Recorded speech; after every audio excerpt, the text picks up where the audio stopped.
Welcome to Flourish-Meant, the podcast on living life as you are meant to, so you can flourish.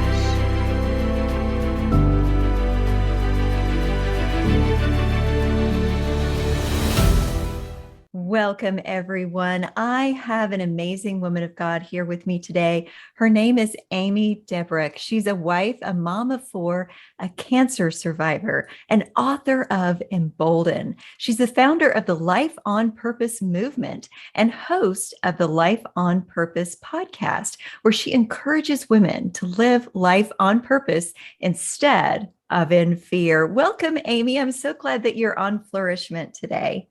Well, thank you so much, Tina. I'm excited to talk to you this morning. Let's talk about what empowered you and inspired you in your story to talk about this very interesting word, embolden. Well, honestly, before we wrote Embolden, I didn't really think about my experience and how much that really would play into this book. When we first created this, it really was a beginning project of something my daughter was dealing with at the time.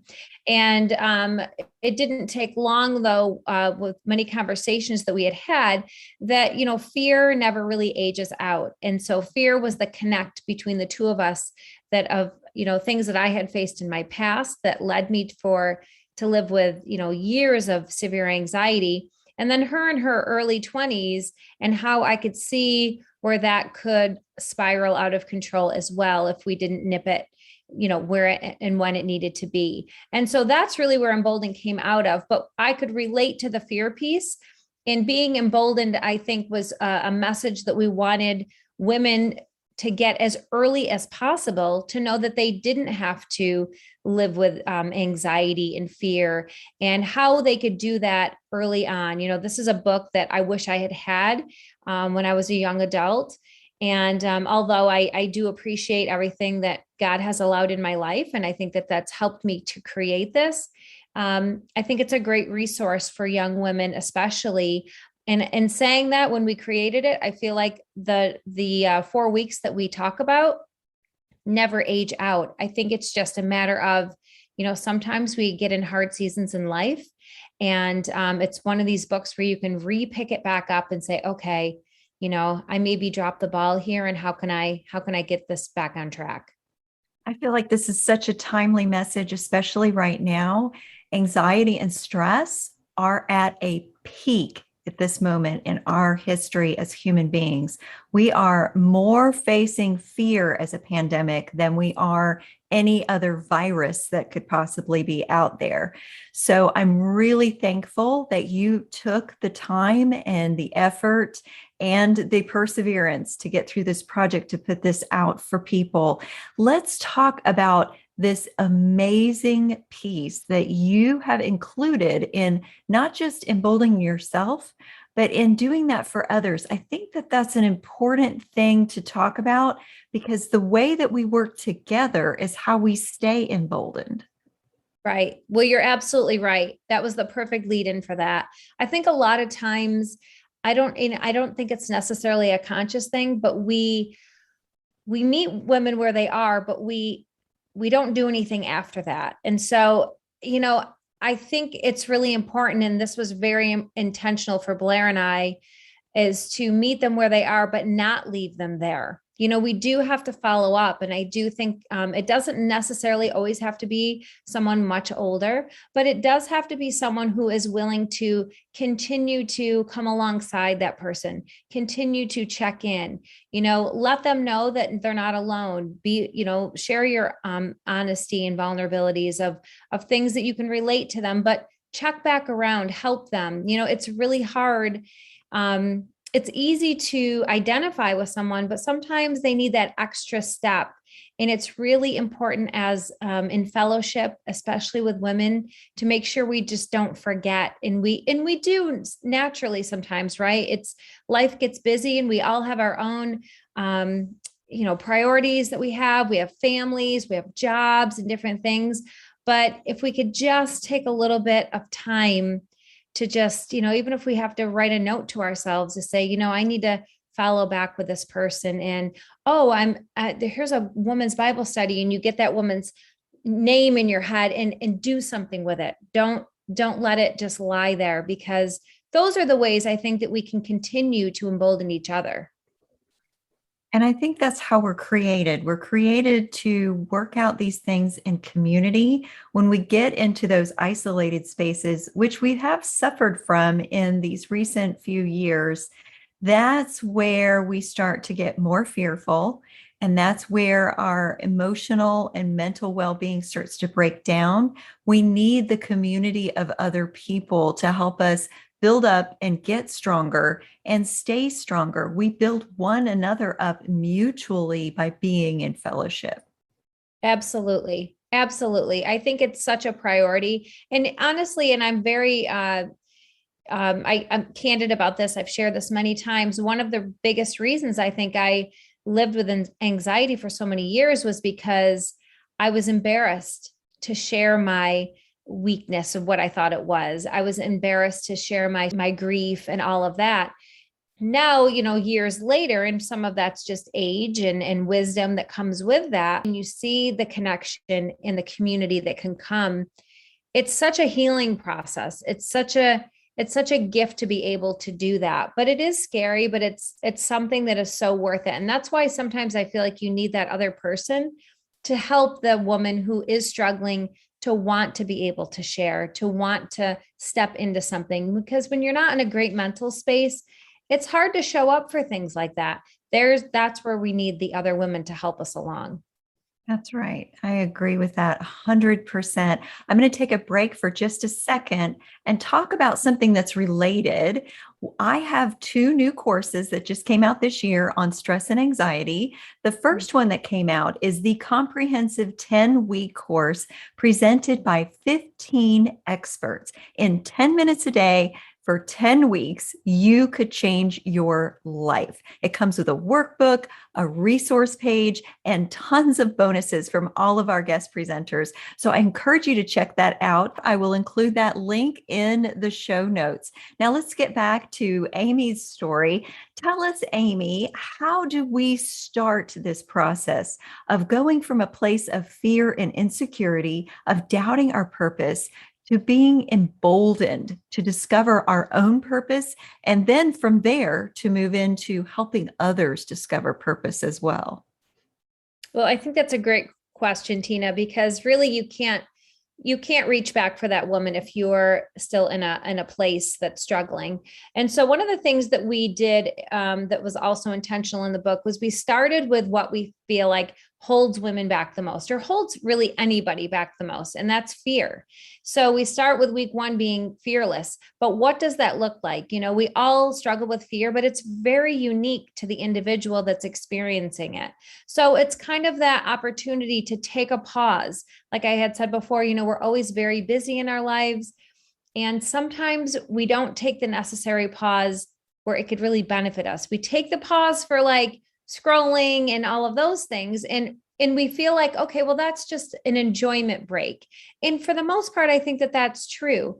But what happens is if we could just take that 5 to 20 minutes on ourselves and really start working through these things. Okay, what fear is holding me back? Like where, maybe we have a few of them, but what one's really getting in the way of maybe that next brave step that God might be calling me to?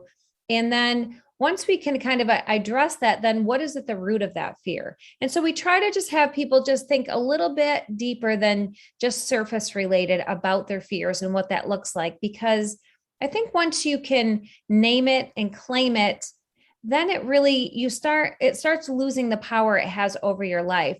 And then that kind of quiets, and then you can hear God's voice calling you, where are the places that I should be leaning in instead? And how that really, domino effects from there.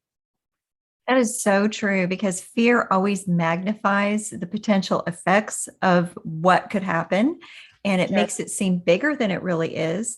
And somehow in the space of our mind, in our silence, before we say it out loud, before we look it dead in its beady little eyes, that fear convinces us subliminally and subconsciously that it's bigger than anything God could do to rescue us from it. Right. And that's so true. You get so drowned it out with fear and all of the lies that it comes. It's hard to get out of that space. And so we thought it was really important to start there. And then we just go into move from there to the different topics like kindness, and not only just kindness to ourselves, but what are we putting out to other people also?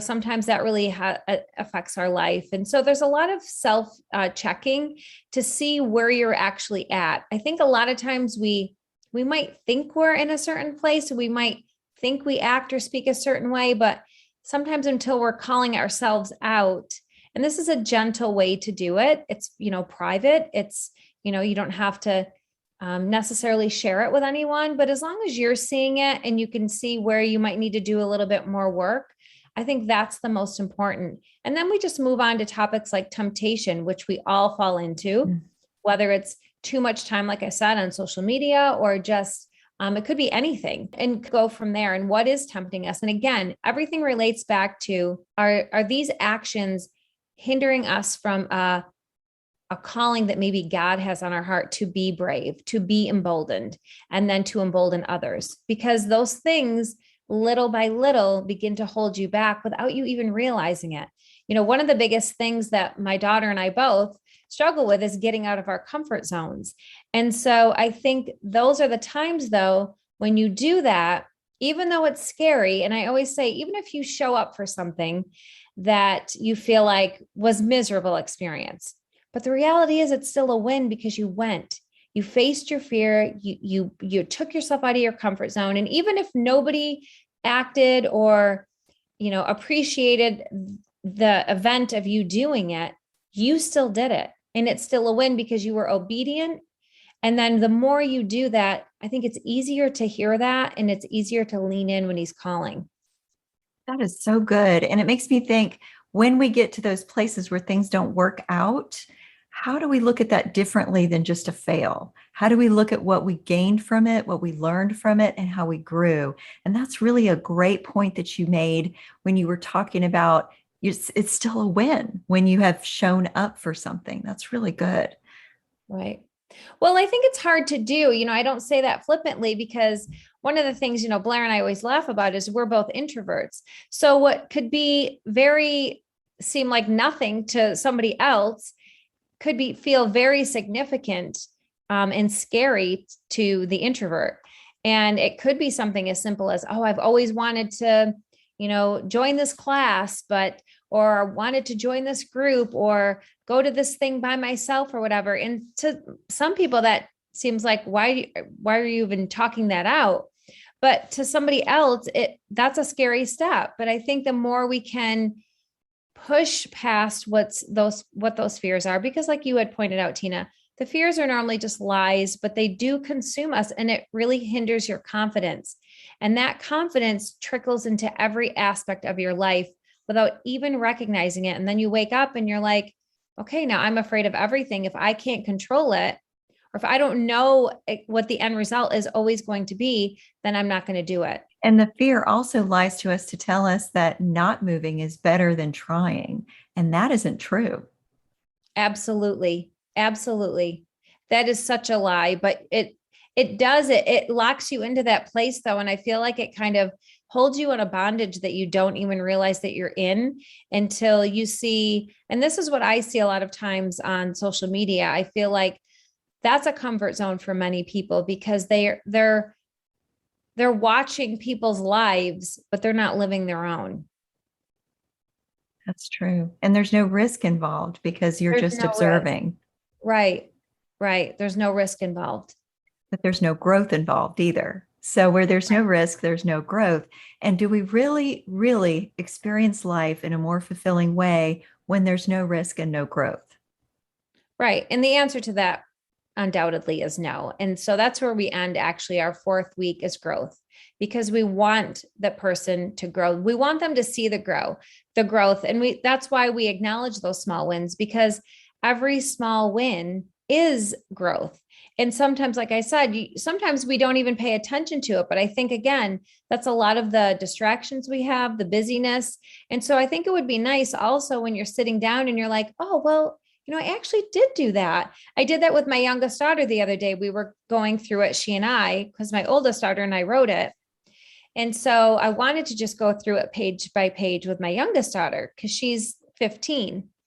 And it was interesting because we had this exact moment. And I said, so, whatever the question was, like, did you ever go back to like doing something that you wouldn't have expected doing before or whatever? And she was thinking about it. And then she was like, oh, wait, yeah, I went to that new Bible study at church. And she was a nervous wreck. She didn't know anybody. We had just changed churches. And so, but she was, had we not sat there and thought about it, she would have just dismissed it. And it wasn't really, no, she wouldn't have even acknowledged that she had done something really out of her comfort zone. And then all of a sudden, the minute you say that, the minute she said it, she kind of lit up because it was like, wow, I did do something, and that does count. Yeah, it's almost like you need to take a regular inventory of what have I done to grow this week? What have I done to move past what I thought was my comfort zone, but was really my rut?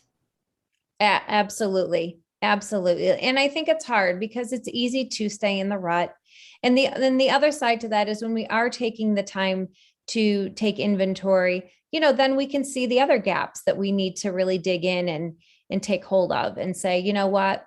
I really, I need to really move in this direction, whether it's, if you're going back to the weekend kindness and, maybe I'm too judgmental, maybe my expectations are too high, or how can I shift my perspective? So maybe what I want to say is received as more in a loving manner instead of being judgmental or harsh or something like that. So I love the book in the sense that we really wanted women to, like I said, meet them where they are, but not leave them there, but also leave them feeling supported and equipped. And whether it's a new Christian picking it up or a seasoned Christian picking it up, it's either going to want you to learn more and get you excited to learn more about how God already sees you and in the potential, or reignite somebody in their faith and say, you know what? I need to get on the horn here. I've been slacking a little bit, which we all do. And just kind of reevaluate, where are the spaces that I need to kind of dig in a little harder. That's so great. And this is going to be such a powerful resource for so many. What would you say is the takeaway that you hope each woman reads and gets from your book? I think the biggest thing for Blair and I is really wanting women to know their worth, number one, because their worth in Christ is priceless. And I think if you can just even tap into that just a little bit, you already can feel a little bit more emboldened because you already know that you have the potential, whether you're there yet or not, whether you've made that first brave step or not, you can because somebody already else knows your potential and your worth and value. And so that's really kind of the main thing, is just to not be discouraged. Don't be discouraged where you are today. Everybody needs the work. Like I said, for me, it was interesting. I'm 50, she's in her early 20s, and the topics don't age out. And so even if you felt like you've been on a good run for a long time and you're in a season of hardness, or just, you've gotten a little too comfortable, don't be discouraged. And for the woman who is in that good season at the moment, reach back for the woman who is not, and who could really use that extra, support and boost. And sometimes it's just as simple as a phone call, but it's so important to just not leave them hanging. That's so good. How can people reach you and get to know more about your podcast and get a copy of your book and know about all the things that you have going on in your Life on Purpose movement?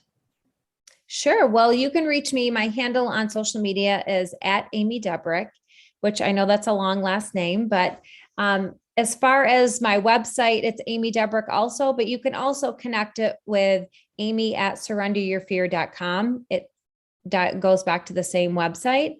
There's a bunch of free resources on there for courage and confidence and overcoming fear. And I even have a confidence course on there. This new release of Embolden, actually, we have a purse size coming out, so it's a little bit more travel friendly. Same book, a little bit different cover, but the same content. So you have access to these wonderful resources. I'm so glad that you came on Flourish-Meant today, Amy. And I love that you have this wonderful purposeful movement that you are leading for women, life on purpose. It lines right up with my heart and my vision as well. So I'm excited about it. I hope that all of you listening will connect with Amy and her Life on Purpose movement and podcast.